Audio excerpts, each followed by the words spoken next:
Cette vidéo a été réalisée par la faculté d'informatique et de communication de l'École polytechnique fédérale de Lausanne. Une intelligence artificielle, intuitivement, c'est une machine capable de prouesses que nous autres humains considérons intelligentes. Et si ce concept est désormais si utilisé dans les médias, dans les entreprises et dans les universités, c'est parce que depuis quelques années, il y a eu des progrès spectaculaires dans la conception des intelligences artificielles, à tel point qu'on les appelle désormais par leur diminutif IA. Pourtant, la quête de l'IA n'est pas quelque chose de nouveau. Cela fait même plusieurs siècles que de nombreux inventeurs et scientifiques cherchent à concevoir des machines capables de nous surprendre par leurs prouesses. Et petit à petit, ces différents inventeurs se sont rendus compte que la clé de la conception de l'IA était la notion d'algorithme, voire en particulier la notion d'algorithme d'apprentissage. Il y a un individu en particulier qui a bouleversé notre compréhension des IA. Cet individu est vraiment la mégastar de l'informatique. Ce génie anglais a même appliqué ses merveilleuses mathématiques pendant la Seconde Guerre mondiale pour déchiffrer les codes nazis en donnant ainsi un avantage stratégique majeur aux forces alliées. Selon certains historiens, ce travail de cryptographie aurait même permis de raccourcir la guerre de plusieurs années, sauvant ainsi des millions de vies. Waouh! Cet humain trop fort, c'est qui? Cet homme, vous en avez sans doute déjà entendu parler. Il s'agit du génialissime Alan Turing. J'ai déjà entendu ce nom. Ce n'est pas le personnage du film « Le jeu de l'imitation » ? Oui, c'est ça. Né en 1912, à une époque où les mathématiques étaient en crise, Turing allait marquer un peu plus encore l'histoire avec deux articles dont l'influence est peut-être plus grande encore que ses travaux de cryptographie en temps de guerre. Dans son article de 1936, Turing inventa une machine à calculer universelle. Puis, en 1950, Turing jeta les fondements de la recherche en IA en introduisant notamment la notion d'algorithme d'apprentissage. Waouh! Le mec avait un demi-siècle d'avance. Pour comprendre l'importance de Turing, il faut se rendre compte qu'à cette époque, l'informatique, c'est-à-dire la science de l'information et du traitement de l'information, n'était pas encore vraiment une science. Peu de gens attribuaient de l'importance à la notion vague et floue d'information. La légende dit même qu'en 1943, le PDG d'IBM aurait même déclaré qu'il y a un marché mondial pour peut-être 5 machines à traiter l'information. Bon, c'est sans doute une légende fausse, mais elle était néanmoins probablement représentative d'un certain scepticisme du futur des technologies de l'information. Cependant, comme vous autres habitants du XXIe siècle le savez désormais pertinemment, les technologies de l'information ont complètement envahi notre quotidien. On les retrouve dans les bureaux de nombreuses entreprises, dans des centres de données gargantuesques, dans des satellites en orbite, mais aussi et peut-être surtout dans les poches de chacun d'entre nous. On est même tous devenus très dépendants de nos téléphones et en particulier de l'information à laquelle ils nous donnent accès, comme les messages WhatsApp, les vidéos YouTube ou des jeux comme Candy Crush.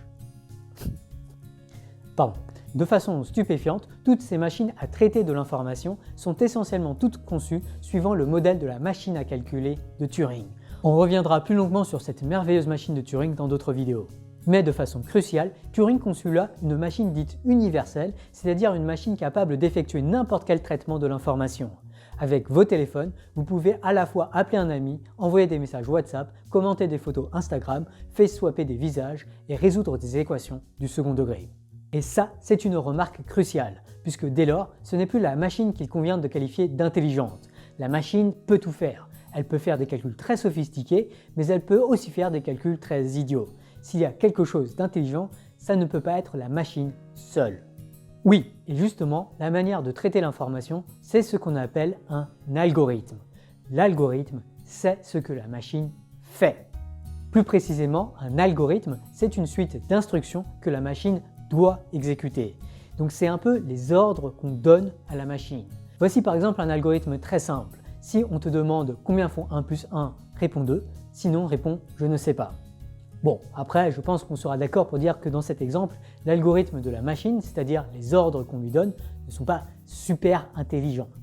Betago, combien font 1 plus 1? 2. Bien. Combien font 2 plus 3? Je ne sais pas. Ok. Tu exécutes l'algorithme de lait? Je ne sais pas.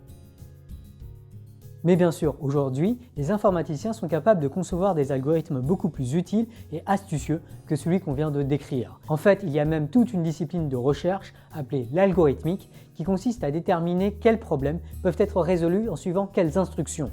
L'algorithme, c'est donc l'étude de l'art de donner des ordres aux machines. Mais alors, que nous dit l'algorithmique sur la possibilité de concevoir des algorithmes intelligents? Peut-on concevoir un algorithme intelligent? Quelle serait une suite d'instructions intelligentes?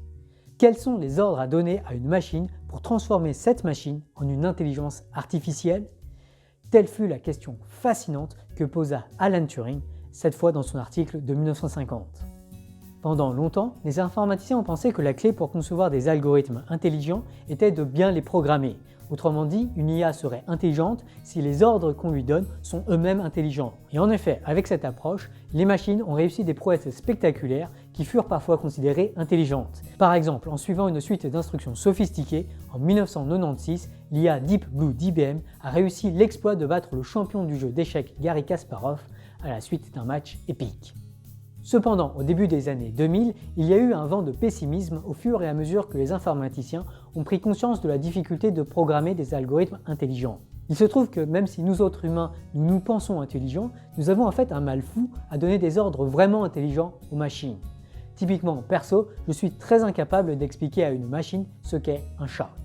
C'est quoi un chat? Un chat, c'est un animal. C'est quoi un animal? Un animal, c'est un machin vivant. C'est quoi un machin vivant? Un machin vivant, c'est un truc avec des bidules qui fait des choses.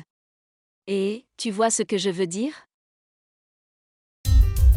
En fait, c'est via une toute autre voie que l'IA a connu un renouveau spectaculaire autour de 2012. Au lieu de donner directement des ordres intelligents aux machines, certains chercheurs comme Geoffrey Hinton, Yann LeCun et Yoshua Bengio ont parié sur la faculté des algorithmes à trouver eux-mêmes des ordres intelligents à suivre. Dit autrement, ils ont donné l'ordre aux machines de déterminer elles-mêmes les ordres à suivre. C'est ce qu'on appelle l'apprentissage. L'apprentissage, c'est la faculté à modifier nos propres instructions. Pour permettre l'apprentissage des machines, ces chercheurs ont alors dû concevoir des ordres à suivre pour apprendre. On parle d'algorithmes d'apprentissage. Ces algorithmes permettent ainsi aux machines d'analyser toutes sortes de données pour modifier leurs propres algorithmes et ainsi les améliorer. Les algorithmes d'apprentissage permettent aux machines de sans cesse rendre leurs propres algorithmes plus intelligents. C'est cet apprentissage qui a permis aux IA d'acquérir les facultés stupéfiantes dont elles disposent désormais. Des deepfakes au face swap en passant par l'autocomplétion des messages, les résultats de recherche Google et la recommandation de vidéos YouTube. Ah, je comprends maintenant pourquoi tu veux qu'on pose plein de questions.